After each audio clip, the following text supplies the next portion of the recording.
Shingaku yaitu gerakan yang dimulai ketika Ishida Baigan dan memberikan kuliah umum pertamanya pada tahun 1729. Daya tarik utamanya adalah untuk kelas kota. Banyak sarjana Jepang menganggapnya sebagai salah satu pengaruh terbesar pada moralitas rakyat jelata di periode Tokugawa. Lalu ada Ishida Baigan. Ishida Baigan lahir di desa Higashiyagata di Provinsi Tamba pada tanggal 15 September 1685. Higashiyagata adalah sebuah desa pertanian sekitar 16 mil dari Kyoto, dan di sanalah Baigan menghabiskan banyak masa mudanya bertunangan, bekerja di ladang ayahnya. Sang ayah adalah pria yang tegas dan jujur, telah membuat kesan mendalam pada anak laki-laki yang sedang tumbuh itu. Dia bukan putra tertua, dan karena dia tidak bisa berharap untuk mewarisi, beberapa ketentuan untuk mata pencahariannya harus dibuat. Jadi dia magang ke pedagang Kyoto pada usia 11 tahun. Jadi, meskipun ekstraksi petani, Baigan telah memasuki kelas pedagang, bahkan mulai dari anak tangga terbawah. Dia bisa mengharapkan promosi bertahap, dan jika jasanya cukup luar biasa, akhirnya dia bisa mendirikan bisnis mandiri. Namun, pada usia 15 tahun, Baigan meninggalkan masa magangnya di tengah jalan dan kembali ke desanya, dengan alasan yang sama sekali tidak jelas. Di tempat lain dia berkata, "Sikap alami saya adalah argumentatif dan saya sejak usia dini tidak disukai oleh teman-teman. Saya sering tidak baik, tetapi pada sekitar 14 atau 15, saya tiba-tiba sadar dan menyesali ini." Apakah kesadaran tiba-tiba ini ada hubungannya dengan keputusan tidak diketahui? Bagaimanapun, langkah itu sangat penting. Tepat pada saat dia benar-benar diindoktrinasi ke dalam kehidupan Chonin Kyoto dan memulai apa yang mungkin terjadi karir pedagang yang paling biasa, dia membuang semuanya dan kembali ke desa asalnya, di mana dia akan menghabiskan 8 tahun berikutnya. Tahun-tahun yang sangat penting dari 15 hingga 23. Dengan melakukan ini, dia merusak peluangnya untuk berkarir sebagai pedagang biasa. Hanya melalui magang biasa, seseorang dapat berharap untuk bangkit. Seseorang yang dipekerjakan untuk dewasa, yang disebut chunen, selalu berada di bawah cacat dasar dan tidak berharap banyak dalam karir pedagang.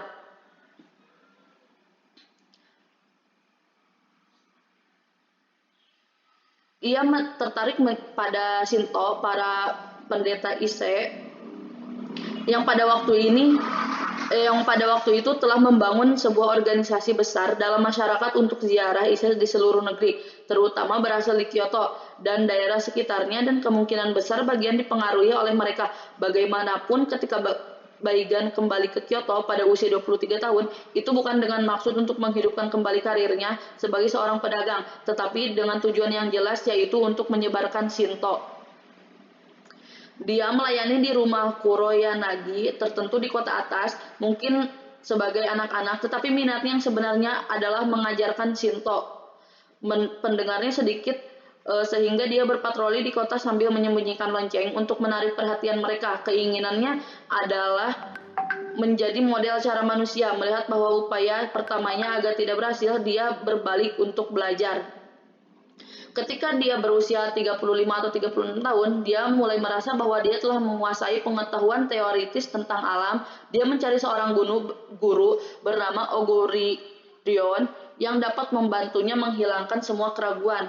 Dan pada usia 55 tahun, ia menerbitkan buku pertamanya, Toimondo, yang secara harfiah berarti dialog kota dan desa.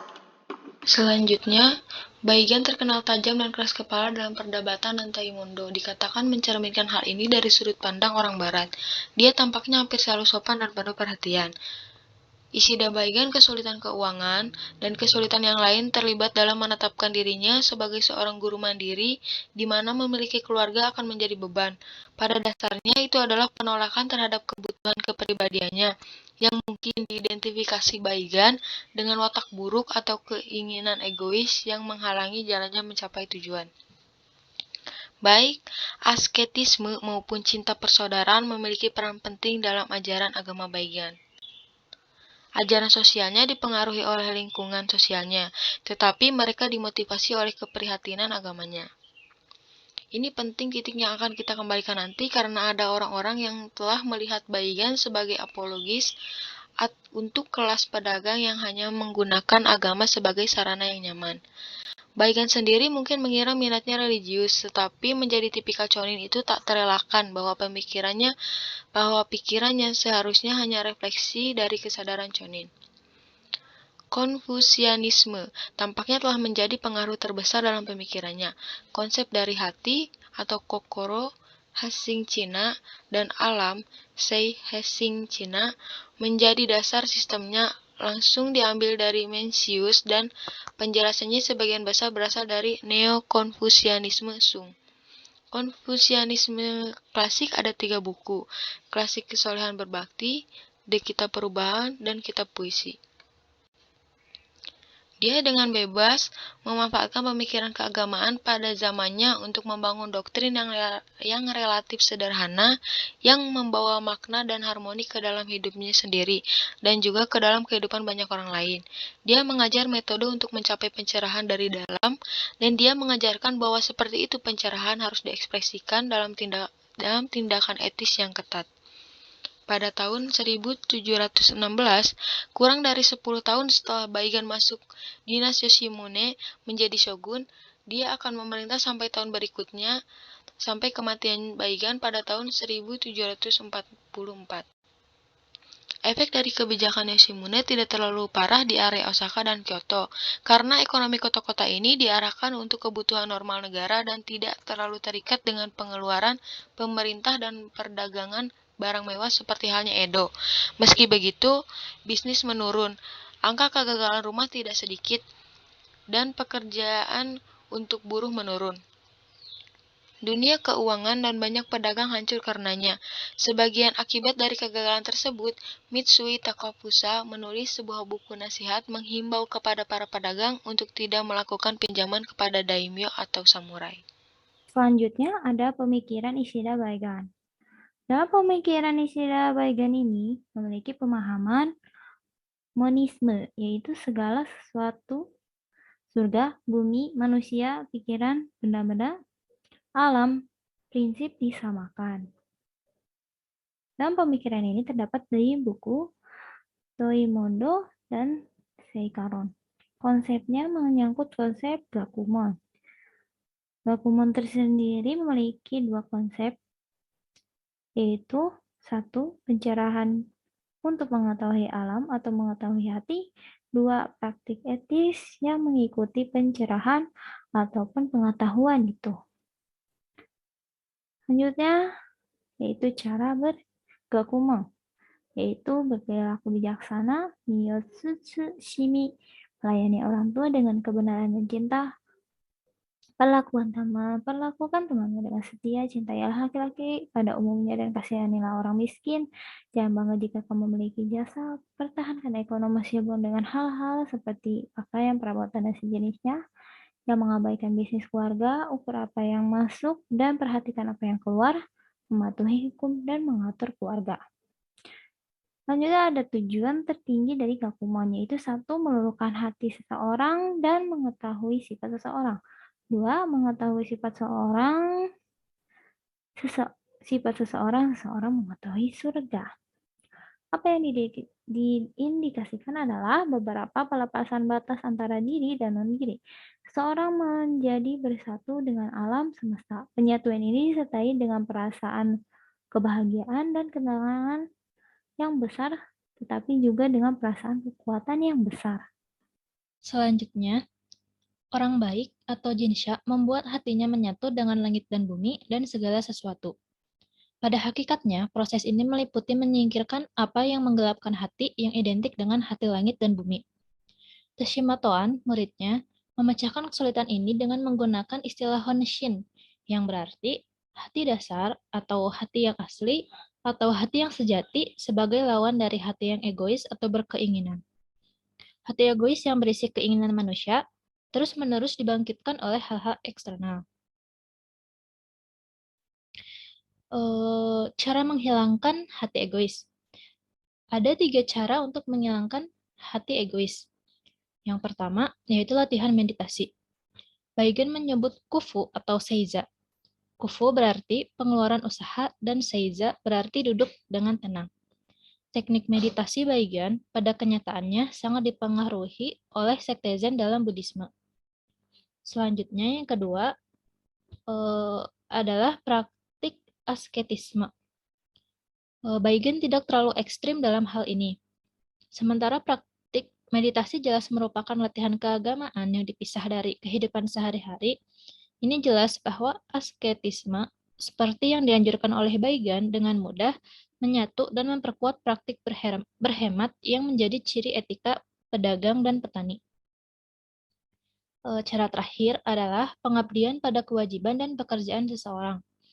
Di sini jelas bahwa dorongan religius menuju penghapusan hati yang egois dan pencapaian hati yang sejati berfungsi untuk memperkuat kesetiaan, kebaktian, dan pengabdian pada kerja keras dalam panggilan seseorang. Penekannya di sini adalah pada penghapusan keegoisan, menempatkan diri di atas orang lain. Terkadang pikiran manusia tercerahkan. Dengan cara ini, jalan disebarkan. Hati yang memahami adalah substansi atau tai. Hubungan besar manusia adalah fungsi atau yo. Substansi ditetapkan dan fungsi beroperasi. Fungsi-fungsi tersebut adalah yang pertama hubungan tuan dan pengikut. Yang kedua hubungan antara ayah dan anak. Yang ketiga hubungan antara suami dan istri. Yang keempat adalah hubungan antara kakak dan adik. Dan yang terakhir adalah hubungan sahabat dan sahabat. Pencerahan adalah mengetahui alam dan menjadi lebih jelas apa itu alam. Alam sendiri adalah yang membuat segala sesuatu apa adanya. Hanya ketika kita memiliki gagasan yang jelas tentang itu semua, implikasi dari ajaran agama menjadi jelas. Shingaku yang diajarkan oleh Ishida Baigan adalah contoh yang sangat baik dari jenis kedua dari tindakan keagamaan yang dibahas dalam bab 3. Berbeda dengan Bushido, Shinshu, dan Hotoku, yang semuanya memiliki penekanan utama pada dan dengan demikian merupakan contoh dari jenis tindakan keagamaan pertama. Shingaku memiliki penekanan utama pada penyatuan dengan dewa atau dengan dasar keberadaan. Nasi dan sup punggawa adalah tunjangan yang diberikan oleh tuan. Petani adalah pelayan pedesaan dan pedagang, dan pengrajin adalah pengikut jalan-jalan kota. Semua sama-sama harus melayani dengan pengabdian yang sama, masing-masing memenuhi tugas yang dituju oleh tujuan bersama mereka. Pandangan khusus orang Jepang tentang masyarakat di mana dinilai pencapaian adalah tujuan dominan. Fungsi samurai adalah membantu penguasa untuk memerintah dan untuk berfungsi sebagai prototipe pengikut, seperti yang ditunjukkan dalam kutipan di atas. Sedangkan untuk petani, dia pergi ke ladang setiap pagi sebelum fajar dan kembali pulang di malam hari dengan cahaya bintang. Di musim semi dia membajak, singkatnya dia menyiangi, dan di musim gugur dia memanen. Tidak pernah lupa untuk menghasilkan sebanyak mungkin dari ladang, bahkan hingga sebutir beras. Pengrajin menghasilkan kerajinannya dan pedagang melanjutkan berdagang. Mereka semua menghargai prinsip yang sama atau disebut ichiri. Jika kita membicarakan perjalanan samurai, samurai no michi itu berlaku untuk para petani, pengrajin, dan pedagang. Jika kita bicara tentang jalan para petani, pengrajin, dan pedagang itu berlaku juga untuk samurai. Samurai adalah punggawa atau shin yang berpangkat dari tua. Petani adalah punggawa pedesaan. Pedagang dan pengrajin adalah punggawa kota. Membantu penguasa sebagai punggawa adalah jalan seorang punggawa. Perdagangan para pedagang membantu kekaisaran. Pembayaran harga adalah tunjangan atau roku dari tukang. Memberikan hasil panen kepada petani seperti gaji samurai. Dalam pernyataan ini, Baigan dengan jelas mengasimilasi para pedagang dengan model samurai.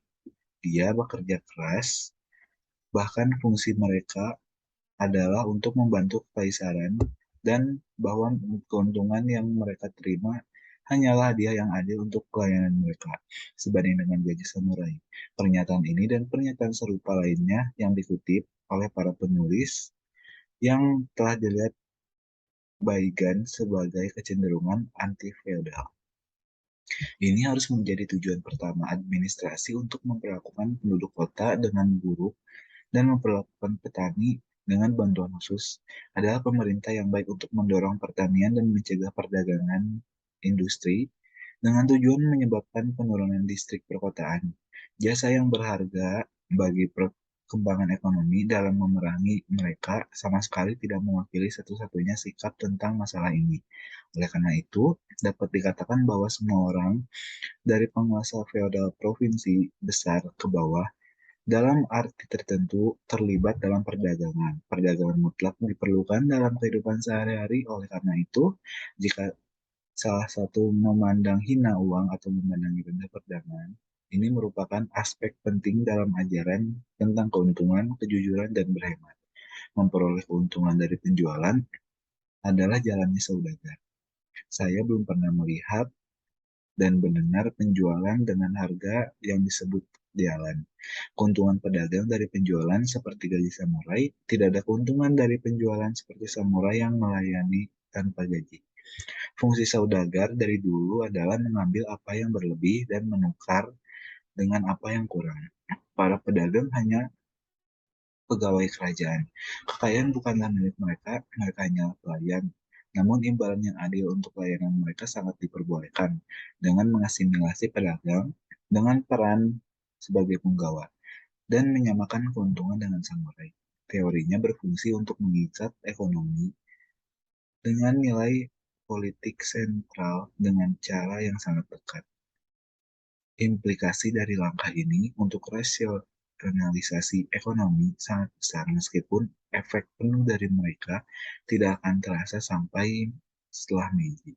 Meskipun nilai universalistik ini memiliki makna terluas dalam pemikiran, sementara mengambil keuntungan yang jujur akan membawa kemakmuran.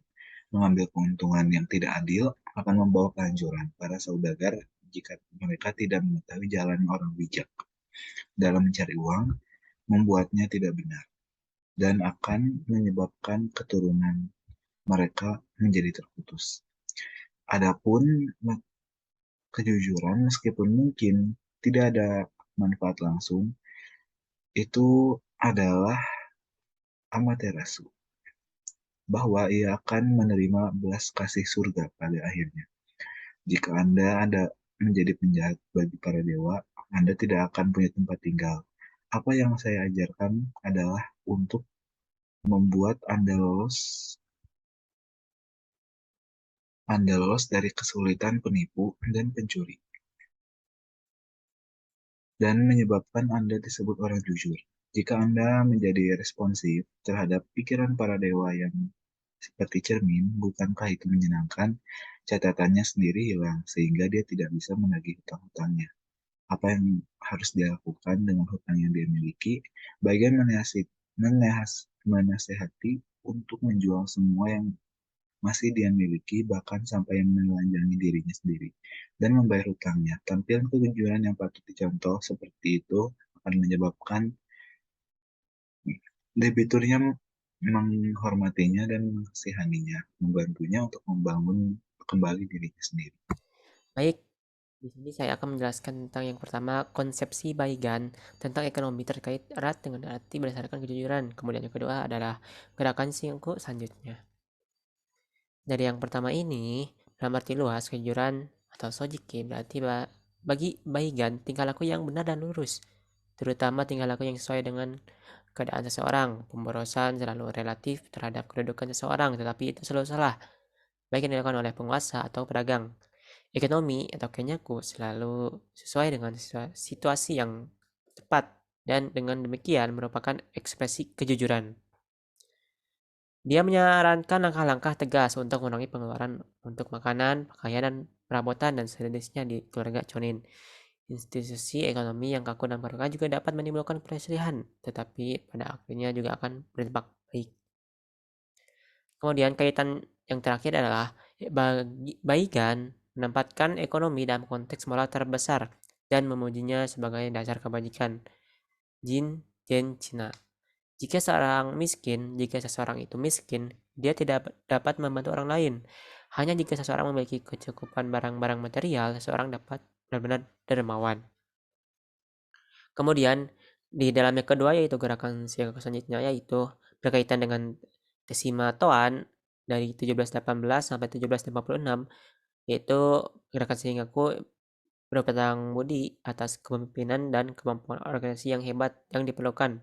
Jika gerakan keagamaan yang baru lahir dari perjuangan batin pendirinya ingin menemukan stabilitas institusional. Kemudian, Honshin dasar hati yang menjadi ciri dari ajaran Shingaku kemudian dikembangkan oleh Toan, tapi mungkin dalam upaya organisasinya, dia membuat kesan terbesar pada Shingaku. Kemudian di tahun-tahun terakhirnya, ia mendominasi seluruh gerakan, sedemikian rupa sehingga sering disebut Teshimagaku.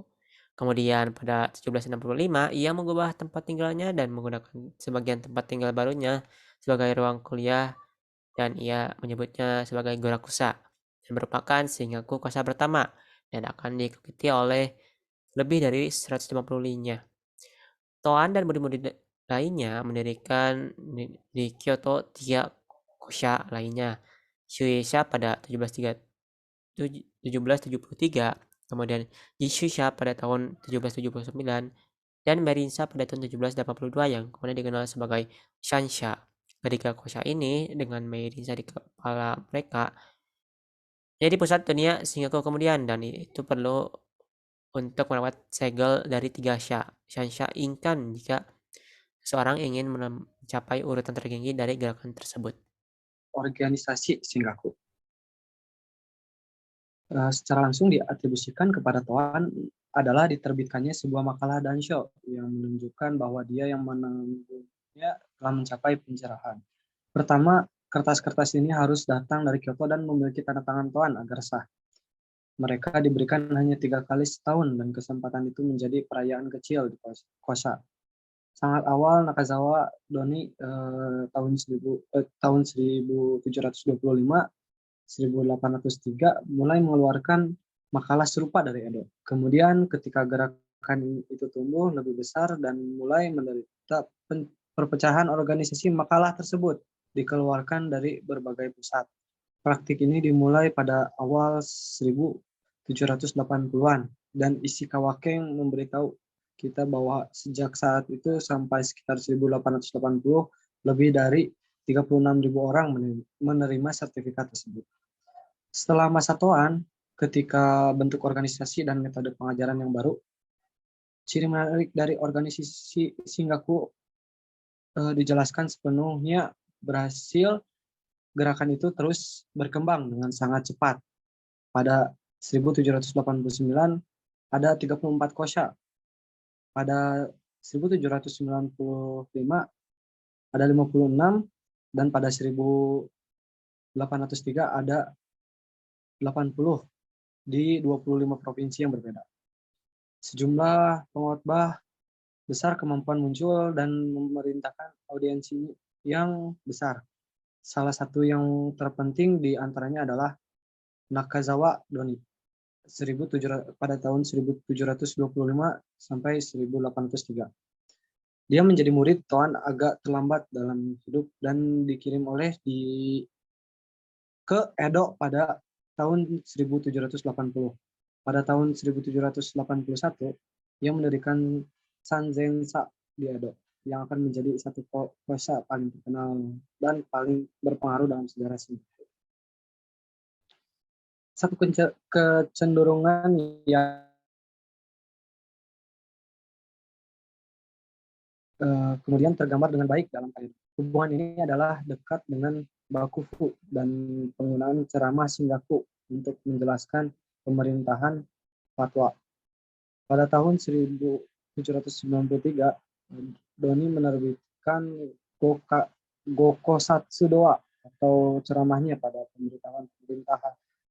Beberapa penulis di antaranya Miyamoto Mataji melihat pengkhianatan terhadap posisi Baigan dan transformasi guru Shingaku menjadi robot kelas penguasa. Paruh pertama abad ke-19 adalah periode lanjutan pertumbuhan untuk Shingaku sebagai gerakan. Tapi mungkin juga periode beberapa melemahnya semangat batinnya. Kali ini akan saya membahas tentang pertumbuhan lanjutan tentang Shingaku dan lemahnya Shingaku juga, serta pemikiran para Shingaku. Saya lanjutkan dengan pertumbuhan Shingaku. Paruh pertama abad ke-19 adalah periode lanjutan pertumbuhan untuk Shingaku. Walaupun mereka mengalami pertumbuhan pada abad ke-19, tetapi itu juga adalah saat periode di mana itu melemahnya semangat batin mereka. Pada tahun 1830 ada 134 kosa di 34 provinsi. Setelah dicari secara total ada 180 kosa semua yang ada. Namun gerakan Shingaku ini walaupun terus tumbuh, mereka kehilangan kohesi. Yaitu salah satu daerah di Edo yaitu Kanta memisahkan diri dari Kansai dan Hiroshima, lalu menjadi pusat independen di barat. Guru-guru terkemuka menjadi lebih sedikit. Meskipun jumlah literatur Shingaku yang dicetak pada tahun-tahun terakhir Tokugawa sangat banyak. Kecenderungan untuk menjalin hubungan dekat dengan Bakufu semakin lama semakin kuat.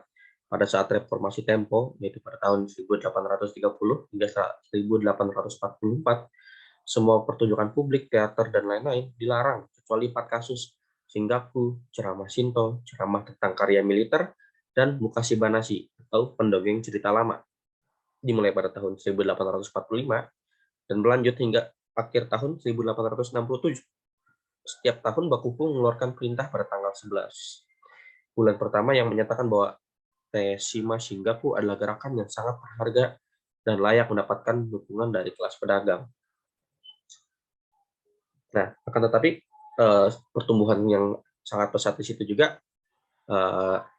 pada akhirnya menjadi di mana pada tahun selanjutnya terjadi pelemahan pada Shingaku itu sendiri. Akan saya jelaskan bagaimana terjadi. Jadi meskipun mereka terus bertahan sana sini selama beberapa tahun, restorasi yang pada tahun 1868 merupakan pukulan mematikan bagi Shingaku. Kenapa? Karena sebagai sebuah gerakan seperti yang telah kita lihat, ia semakin erat bersekutu dengan Bakufu yang tadi saya sebutkan.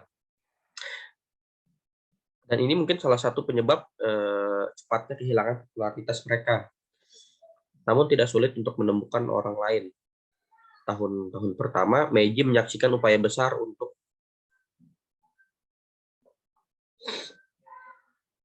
memutuskan semua ikatan yang telah mengikat Shinto dan Buddhisme selama berabad-abad. Gerakan sinkretis seperti Shingaku pasti akan terpengaruh oleh kecenderungan seperti itu. Ini telah mempertahankan dari awal kesatuan 3 ajaran atau Sankyo-ichi. Tapi sekarang dihadapkan dengan penolakan nasional terhadap fusi tersebut. Ada yang ingin melepaskan unsur Konfusianisme dan Buddhis dan mengajarkan status sekte Shinto kepada pemerintah. Jelas hal ini telah menghancurkan esensi dari ajaran Shingaku dan tidak mengherankan bahwa solusi seperti itu tidak diadopsi. Shingaku sebagian besar merupakan gerakan perkotaan dan merupakan kota-kota yang paling cepat terpengaruh oleh westernisasi dan industrialisasi. Salah satu sumber besar prestise dan pengaruh Shingaku adalah hubungan dengan fasilitas pendidikannya dan bahwa penjabatnya terpelajar.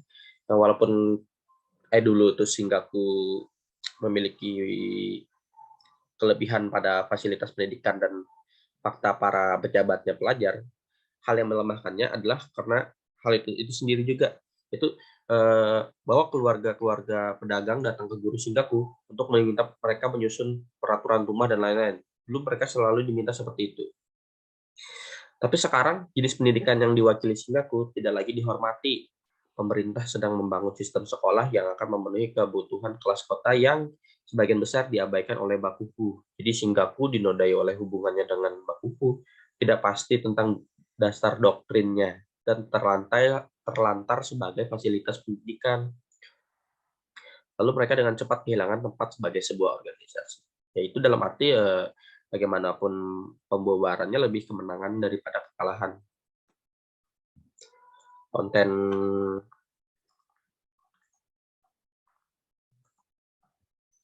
etis yang dipegangnya saking pentingnya tidak dilupakan tapi terus tersebar luas.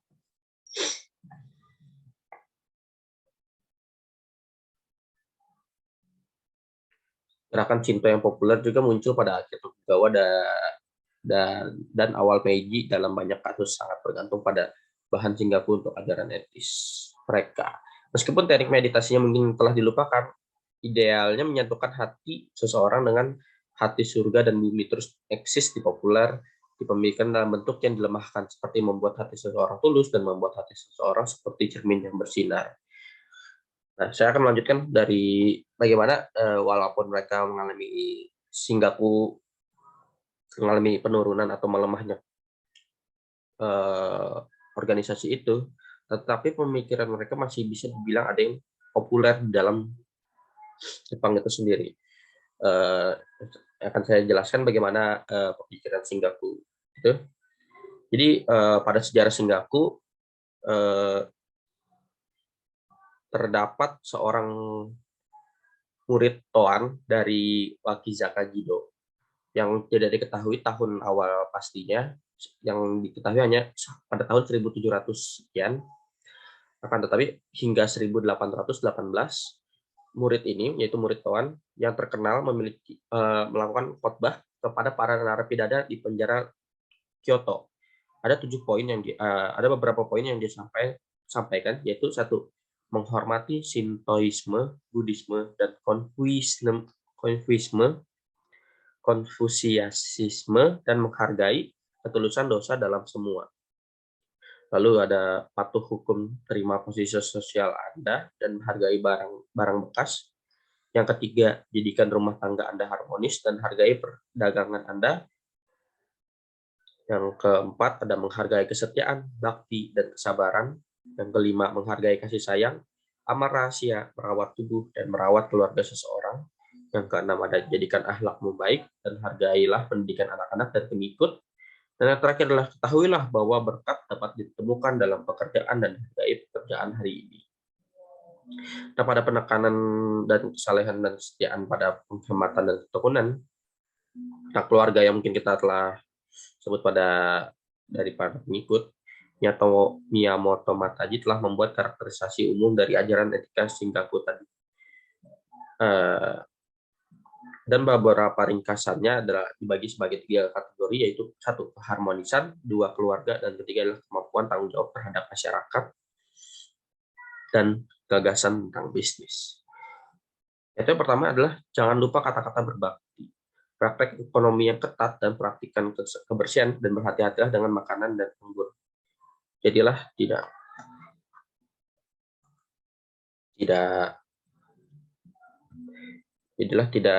berlebihan.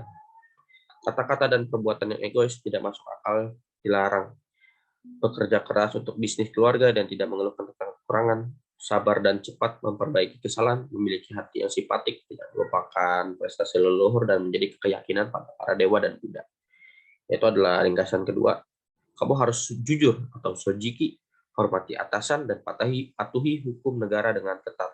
Bersikaplah lembut, jangan ingkar janji, tindaklah agar kamu jangan lupakan hutang budimu kepada orang lain, jangan dimuntahkan kesalahan kepada orang lain. Yang ketiga adalah, di seluruh dunia tidak ada yang disebut milik sendiri atau keluarga diturunkan oleh nenek moyang dan diwariskan kepada keturunannya. Uang bukan milik satu orang saja. Jika uang milik masyarakat secara keseluruhan, itu tidak untuk dihabiskan oleh satu orang untuk kepentingannya sendiri. Kalau kecil harus dibelanjakan untuk seluruh keluarga, kalau besar untuk umum manfaatnya. Perdagangan tidak boleh memiliki untuk suatu objek hanya memperoleh uang, selalu pikirkan kemakmuran keluarga.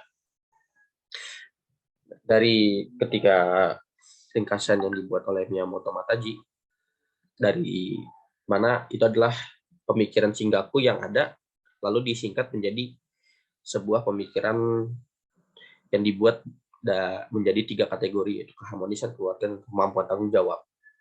Segitu saja pemikiran Shingaku yang saya dapat ringkas. Terima kasih. Terima kasih untuk waktu dan perhatiannya untuk telah mendengarkan presentasi dari kelompok kami. Sekian dan terima kasih.